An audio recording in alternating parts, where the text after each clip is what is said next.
মোজাম্মেল যখন আমাকে ফোন করছে, আমি যখন দেখছি ভিডিও কল, আমি খুব হারামি, কিন্তু আমি করছি কি ক্যামেরাটা ঘুরাইয়া ওই মুজিবের ছবি আব্বার ছবির মধ্যে দিয়ে রাখছি। উনি বলে কি তোমার দিকে নাও, তোমার দিকে নাও, এটা কি দেখাও কি দেখাও। আমি আপনি না মুক্তিযোদ্ধা মুক্তি, তাহলে আপনি আমার ছবিটা দেখেন, আপনি আমার বাবার ছবি দেখেন, আমাকে দেখে কি করবেন।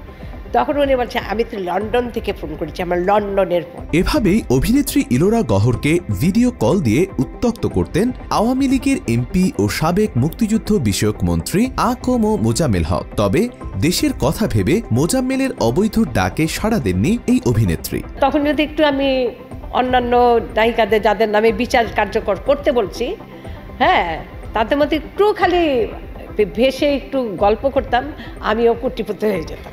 শুধু ভিডিও কল দিয়ে অভিনেত্রীকে উত্ত্যক্ত করাই নয়, ধর্ষণের অভিযোগও রয়েছে শেখ হাসিনার মুক্তিযোদ্ধা বিষয়ক মন্ত্রী মোজাম্মেল হকের বিরুদ্ধে। নন্দিত লেখক হুমায়ুন আহমেদের দেয়াল উপন্যাসে উঠে এসেছে মোজাম্মেলের ধর্ষণের ঘটনা। রাজনৈতিক উপন্যাস দেয়ালে হুমায়ুন আহমেদ লেখেন, তৎকালীন টঙ্গীর আওয়ামী লীগ নেতা মোজাম্মেল এক নববধূকে ধর্ষণ ও হত্যার ঘটনায় জড়িত ছিলেন। উপন্যাসটির ৮৬ নম্বর পৃষ্ঠায় এই ঘটনার বিবরণ তুলে ধরেন এই বরেণ্য লেখক। বর্ণিত তথ্যানুযায়ী এক নব দম্পতি গাড়িতে করে যাচ্ছিলেন। দুর্ধর্ষ সন্ত্রাসী মোজাম্মেল দলবলসহ গাড়িটি আটক করে। এরপর গাড়ির ড্রাইভার ও নববিবাহিত তরুণীর স্বামীকে হত্যা করে তারা, আর মেয়েটিকে সবাই মিলে ধর্ষণ করে। এরপর ভুক্তভোগী নববধূর রক্তাক্ত মরদেহ ৩ দিন পর পাওয়া যায় টঙ্গী ব্রিজের নিচে। মাত্র ৩০% টাকায় জমির মালিক হয়ে নতুন বাংলাদেশের গড়ে তোলার স্বপ্ন দেখা বাংলা বসতি। এই ঘটনায় মেজর নাসিরের হাতে ধরা পড়েন মোজাম্মেল। পরে ওই মেজরকে ৩ লাখ টাকা ঘুষের প্রস্তাব দেন তিনি। প্রস্তাবে রাজি না হওয়ায় মেজরকে শেখ মুজিবের কথা বলে ভয় দেখান মোজাম্মেল হক। ধারণা করা হয় মুজিবের কড়া নির্দেশেই ধর্ষক মোজাম্মেলকে ছেড়ে দিতে বাধ্য হন ওই মেজর। ছাড়া পেয়ে মেজর নাসিরকে উপহাস করতে ছাড়েননি মোজাম্মেল। বঙ্গবন্ধুর নির্দেশে ছাড়া পাওয়া ধর্ষক মোজাম্মেলকে মন্ত্রিত্ব দেন শেখ হাসিনা। অর্থাৎ মুজিব আর তার কন্যা মিলে একজন ধর্ষককে বানিয়েছেন দেশের শীর্ষ নেতা, সেটিও মুক্তিযুদ্ধ বিষয়ক মন্ত্রীর পদ দিয়ে। ৭১-এ মুক্তিযুদ্ধের পর যিনি ধর্ষণের মতো অপরাধে জড়িয়েছেন, সেই তাকেই মুক্তিযুদ্ধ সংশ্লিষ্ট পদে বসিয়ে দুর্নীতি আর অপরাধের সুযোগ করে দিয়েছেন মুজিব হাসিনার আওয়ামী লীগ। সুযোগ বুঝে নানা দুর্নীতিতে জড়িয়েছেন মোজাম্মেল হক। নির্বাচনী হলফনামা অনুযায়ী অতীতের তুলনায় বর্তমানে স্থাবর অস্থাবর সব ধরনের সম্পত্তি বেড়েছে মোজাম্মেল হকের। গাজীপুর ১ আসনের আওয়ামী লীগের সংসদ সদস্য আ.ক.ম মোজাম্মেল হক পরবর্তীতে দায়িত্ব পান মুক্তিযুদ্ধ বিষয়ক মন্ত্রী। দ্বাদশ সংসদ নির্বাচনে আওয়ামী লীগ মনোনীত প্রার্থী হিসেবে দাখিল করা হলফনামায় পেশা হিসেবে কৃষি, মৎস্য ও পোল্ট্রি ব্যবসা দেখান মোজাম্মেল। কৃষিখাত থেকে আয় দেখিয়েছেন ১,৯৫,০০০ টাকা, তবে ব্যবসা থেকে কোনো আয় দেখাননি তিনি।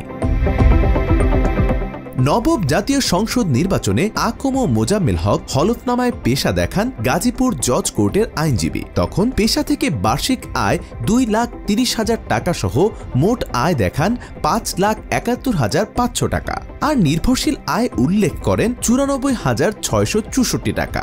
নবম নির্বাচন থেকে শুরু করে একাদশ নির্বাচন পর্যন্ত অস্থাবর ও স্থাবর সম্পত্তি ক্রমেই বেড়েছে মোজাম্মেলের।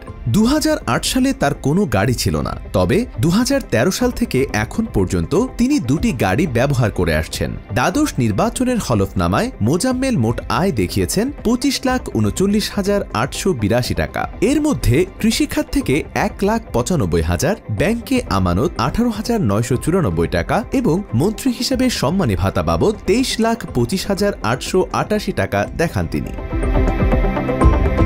দ্বাদশ নির্বাচনে তার অস্থাবর সম্পদ দেখিয়েছেন নগদ ১০,৩৬,১০০ টাকা। এর মধ্যে ব্যাংকে জমা আছে ১০,৮৬,৪৫০ টাকা।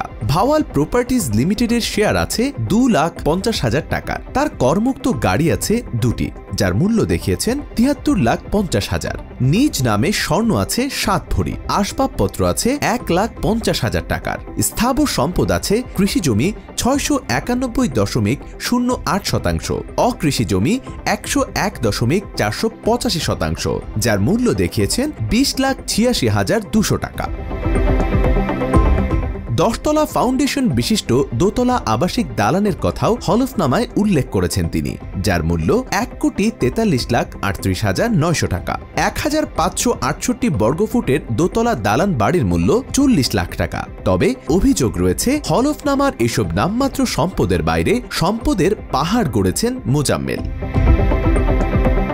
বিভিন্ন প্রকল্পে অনিয়ম দুর্নীতির মাধ্যমে কোটি কোটি টাকার সম্পদ অর্জনের অভিযোগে ইতোমধ্যেই আকম মোজাম্মেল হকের বিরুদ্ধে অনুসন্ধানের সিদ্ধান্ত নিয়েছে দুর্নীতি দমন কমিশন দুদক। সংস্থাটির পক্ষ থেকে জানানো হয়, আওয়ামী লীগ সরকারের এই মন্ত্রীর বিরুদ্ধে ওঠা অভিযোগের প্রাথমিক সত্যতা পেয়েছেন তারা। দুদকে করা অভিযোগে বলা হয়, ক্ষমতার অপব্যবহার করে বিভিন্ন প্রকল্পে দুর্নীতি ও অনিয়মের মাধ্যমে কমিশন নিয়ে কোটি কোটি টাকার সম্পদ অর্জন করেছেন মোজাম্মেল।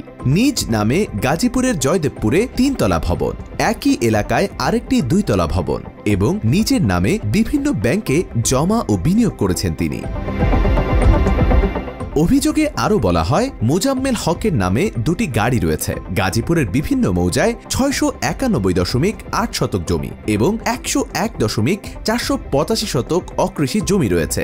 মন্ত্রী থাকাকালে কোটি কোটি টাকার বিনিময়ে অসংখ্য ভুয়া মুক্তিযোদ্ধা সনদ দিয়েছেন মোজাম্মেল।